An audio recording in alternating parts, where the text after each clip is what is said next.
भैंसों को चराकर अपना और अपनी बूढ़ी माँ का गुजारा चलाता था। उसके पिता का बचपन में ही देहांत हो गया था और अब वो अपनी माँ के साथ एक टूटे फूटे छप्पर में रहता था। गर्मियों के उन दिनों में लगातार बीमार रहने के कारण उसकी माँ भी चल बसी। अब किशन पूरी तरह अकेला रह गया था।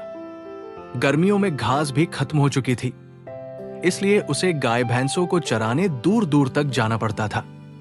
अब उसे किसी तरह का कोई डर नहीं लगता था।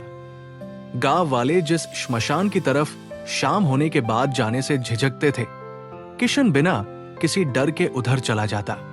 लोगों के डर का कारण यह था कि उस श्मशान में रात के समय कभी कभी एक रहस्यमय रोशनी चमकती दिखाई देती थी।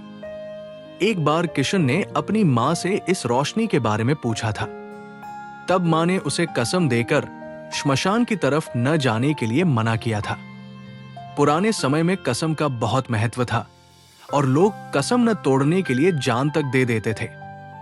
एक रात जब किशन सोच के लिए खेतों की तरफ चला गया, उसी रात उसे श्मशान में फिर वो रोशनी दिखाई दी।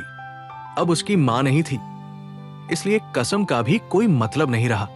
उत्सुकता बढ़ने पर वो दबे पांव श्मशान की ओर चल पड़ा। वहां उसने देखा वो रोशनी कोई आग की लौ थी। कोई चूल्हा जल रहा था और उसके पास एक स्त्री बैठी हुई थी। किशन का दिल जोर जोर से धड़कने लगा। गांव वालों की कहानियां याद आई। जरूर ये कोई भूतनी है, उसने मन ही मन सोचा। डर तो लग रहा था, मगर पीछे हटने का कोई रास्ता नहीं था। उसने अपने कदम आगे बढ़ाए। जैसे जैसे वो करीब पहुंचा, उस स्त्री का रूप साफ होता गया। वो एक युवती थी, अद्भुत सुंदरता की। उसके चेहरे पर एक अलौकिक तेज था। वो चूल्हे पर कुछ पका रही थी और उसके हाव भाव में कोई डरावनापन नहीं था।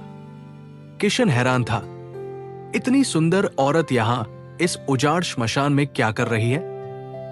तभी युवती ने सिर उठाया और सीधे किशन की ओर देखते हुए मधुर स्वर में पूछा, क्या तुम रोटी खाओगे? किशन को भूख तो नहीं थी, मगर उसके मुंह से बिना सोचे समझे हां निकल गया। युवती ने एक पत्ते पर साग रोटी परोसकर उसे दी। किशन ने जैसे ही पहला कौर मुंह में डाला, वो चकित रह गया। इतना स्वादिष्ट भोजन उसने जीवन में कभी नहीं खाया था। मां के बाद तो उसे बस सूखी रोटियां ही नसीब होती थी। उसने डटकर भोजन किया। पेट भर जाने के बाद उसने डकार